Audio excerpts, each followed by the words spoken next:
You guys, I am very excited because tomorrow is Turkey Day. Oh yes, who doesn't love the turkey? However, given that it is not yet Turkey Day, I will tell you that it is Wednesday, November 21st, 2012, and this is Day 9 Daily number 523, where we learn to be a better gamer. Things are awesome. Tomorrow I get to wake up and eat the whole day. That's literally how we celebrate Thanksgiving in America. And then afterwards, we take all the money that we really should wait and spend something on Christmas. We go buy ourselves things on Black Friday.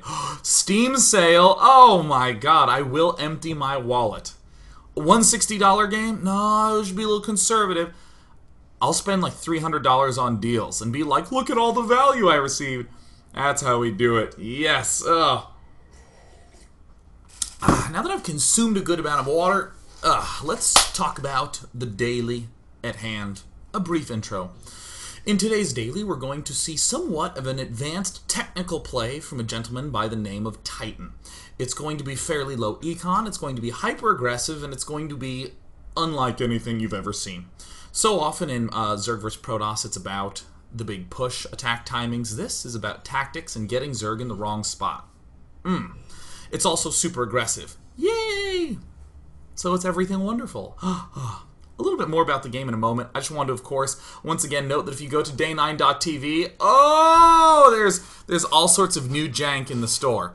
Up along the top is the old stuff, right? You can get a t-shirt that says Day9TV. You can get a little grungy premium tee that says Day9TV. You can be a girl and get a t-shirt. That works great, but there's a Mana Badass t-shirt. There's a polo t-shirt you can wear at work. There's an AHGL t-shirt. And of course a mouse pad. I don't need to explain what that is. A mug. And these little keycaps, these will fit on any gaming keyboard that is mechanical. So the SteelSeries 7G and 6G V2, a DOS keyboard, a Razer Black Widow, it'll fit on there.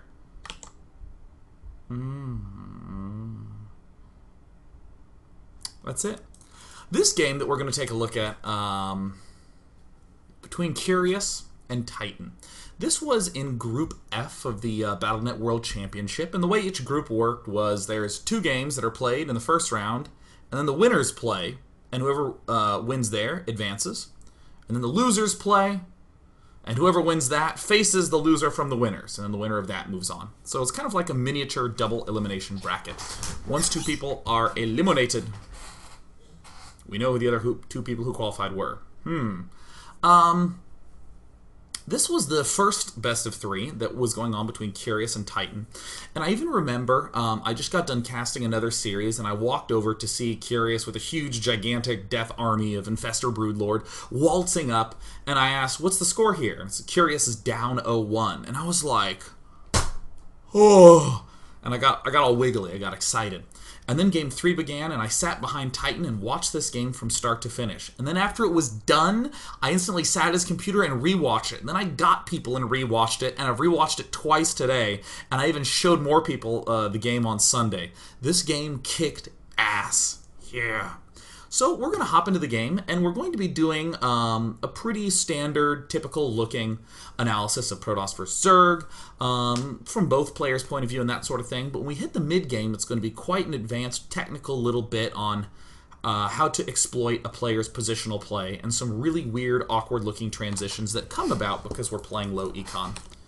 So I'm going to start by introducing Rocks Kisses TitaN down in the bottom right corner, who has just been looking better and better and better and better as time goes on. Ooh, yeah. And then we have Startail Curious spawning up here at the top position. Oh, yeah. Yes. So TitaN's going to begin on Shakur's Plateau by doing this usual sort of expand thing. The things I instantly want to note is that it's quite difficult to get a 3rd base for Protoss. This base is kind of exposed. I mean, attacks that sort of swing in here are annoying. Hell, if you expand here and he goes Mutalisk, you have to, like, run units all the way the hell around. Blink Stalker can go up and down, but it's kind of an ugly way to move. And this is honestly a little bit safer once you have a huge army, but you kind of have to take this one if you have a small army, because you only have these narrow chokeways to really exploit. a ZerG player will have a pretty easy time just taking this as a third. It's pretty straightforward for the ZerG buddies. I will also note there's a couple of features that I don't think are... This map is old, Shakuras Plateau. People haven't played on it in a long time. No one really uses it in their map pool. Or if it is, it gets downvoted pretty early. And it's cool to see the newer school moves being applied to these older school maps. So for instance, if we just actually look at the map, between these two watchtowers, I'll actually just go from here down to here. It's not actually a big difference. It's about a screen and a half worth of difference. And what this means is that there is literally a straight single attack path in the middle of the map. So, you know, if you're pushing at this expansion, I don't really care that these destructible rocks are here. You're never going to really use them as Protoss for attacks. Maybe for ZerG. But also, I will note that these ramps are quite small by modern map standards. Generally, you have the Antigua Shipyard-esque huge ramps, or like on Entombed Valley. But we're going to see some pretty typical stuff out of both of these players. What does Curious do? What all the ZerGs do? This was a little bit cautious, though. A 13 pool, as opposed to your classic 14 or 15 pool. And every Protoss should know that a pool is about halfway done at 2:30 if it started at a typical time. Players will generally try to go for Nexus first if they can. Just like that. Oh, yes. And Curious is going to try to punish Protosses who do go Nexus first on this map by building that 13 pool.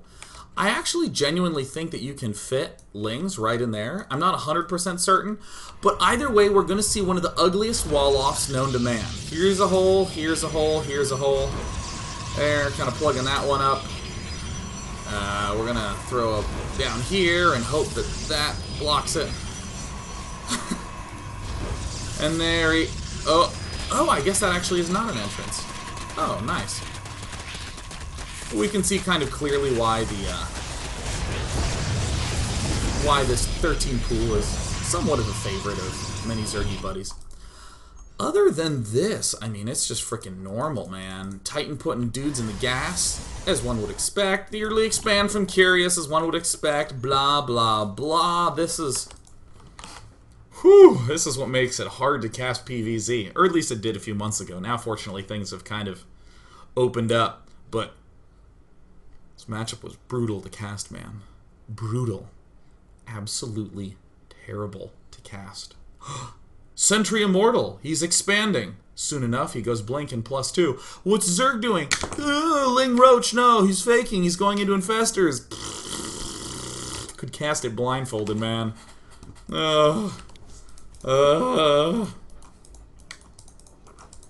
But fortunately, in this opening stage, we're going to get to see some cool stuff. So, every ZerG buddy should know, you see an early forge, you must immediately be aware of those timing pushes that can hit you at 8 minutes. Especially if you see a little chrono boost here. I'm not that obsessed with the fact that nothing was being produced out of the gateway. It doesn't really bother me. 2 extractors at 6 minutes, all by the book, all standard. 3 queens. Standard, standard, standard, standard. TitaN going for the 4 gate. Standard, standard, standard, standard, standard, standard, super standard. Mega, incredibly, very, very, very, very standard. Oh, okay. Okay, alright. Phew. How relieved I am.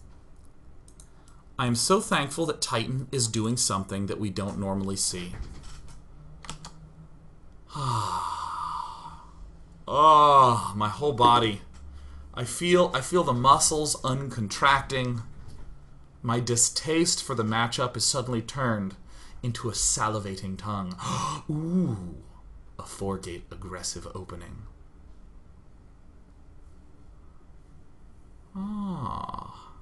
Let's talk about this. Okay, what do people normally do in this matchup? Protosses, by and large, are doing some crap that will allow them to get up a 3rd base. Either by straight up going for it, maybe going for a Stargate to do a little damage, to distract, and then taking a 3rd, maybe going to warpprism and then taking a 3rd, all that sort of jazz.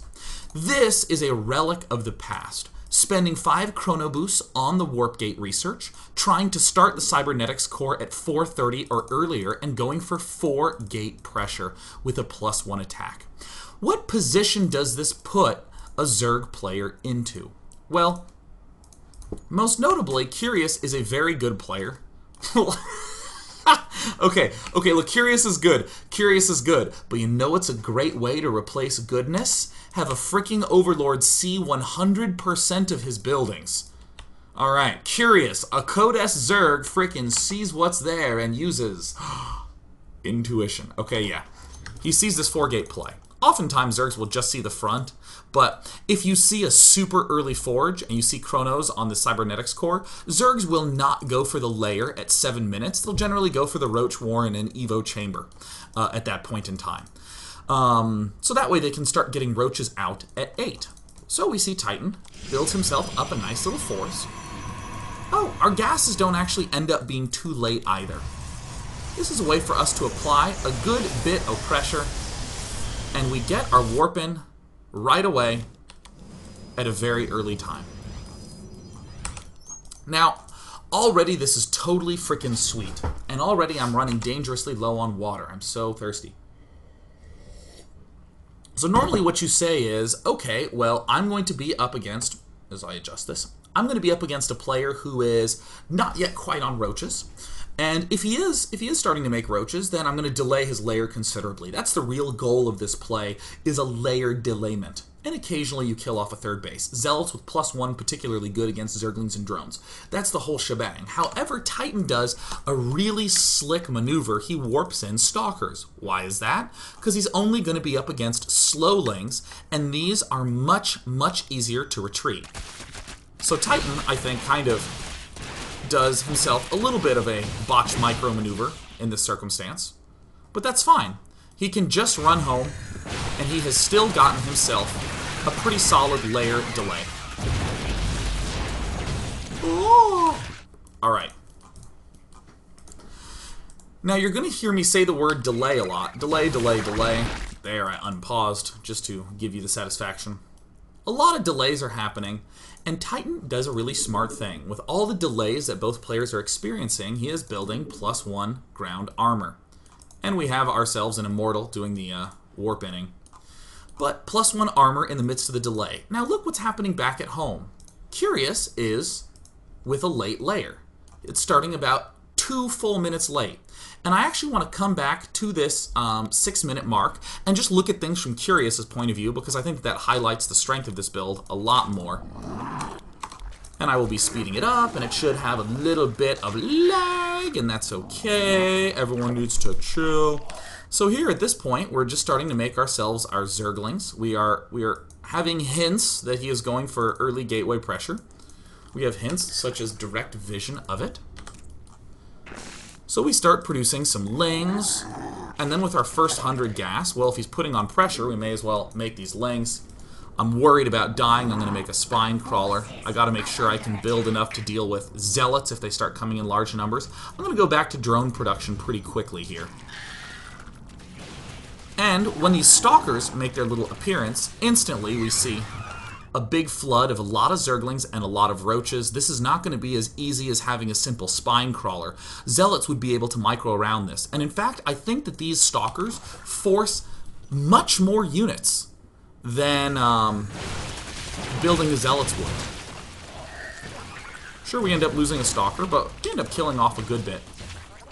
So we end up making this pack of roaches, and I think that this is kind of a typical spot to be in as ZerG, where you're like, oh crap. Well, I held it off. I'm just going to go for that.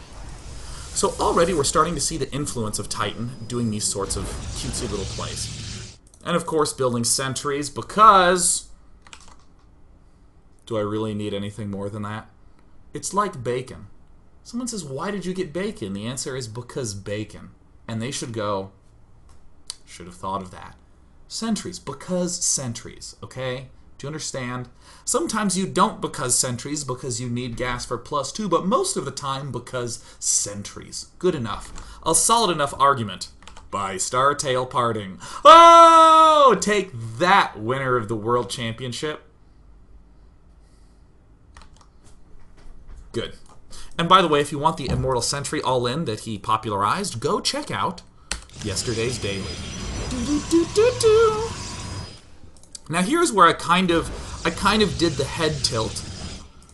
I kind of was like, huh? Because this seems like a poor play. This seems weak. Because in my eyes, this is how I normally think in this game. If I have forced him to make a lot of units, doing harassment type things is not going to be strong. He's going to have the units available. What I should do is focus on the economy damaging. But watch these cool little plays. He doesn't just warp prism and go for it. He does this little warp in, and then he moves all the way back up to this top side.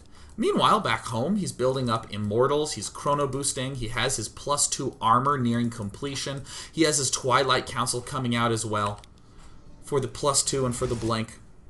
But as we go to the Titan cam, look at this nice exploitation of positioning.